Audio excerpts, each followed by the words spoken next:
Kada sam se vratila s posla, vidjela sam kako mi je nešto upalo u kavu s medom koju sam bila ostavila na balkonu.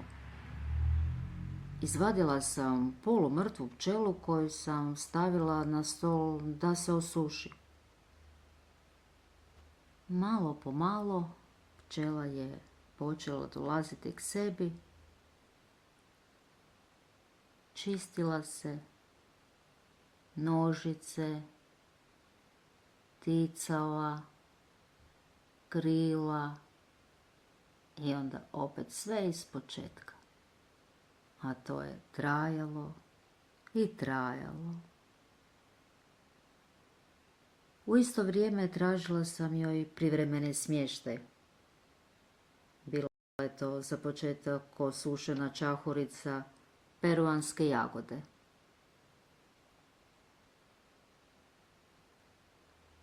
Na krovu ispod staroga crijepa.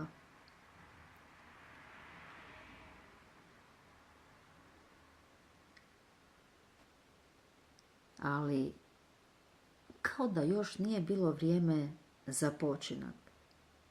Ili se još morala dodatno očistiti i osušiti.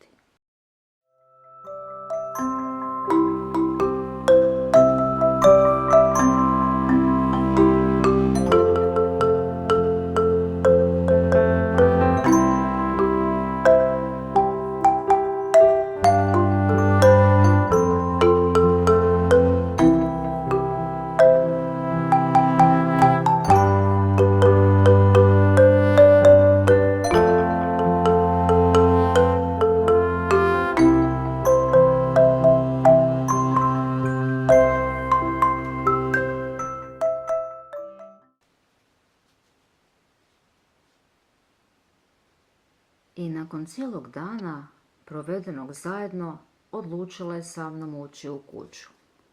I letjela je ona tako po kući, ali bi se ponovno vraćala na ruku. Kao govoreći mi, ostavi me još malo tu, osjećam se sigurnijom.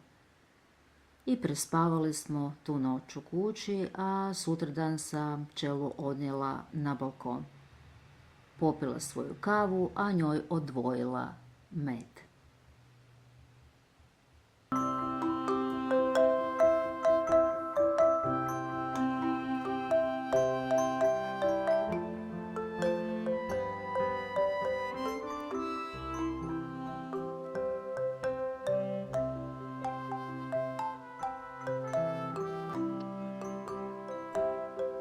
Pčela je prezimila u pukotini fasade ispod staroga crijepa, baš tamo gdje sam joj i pokazivala.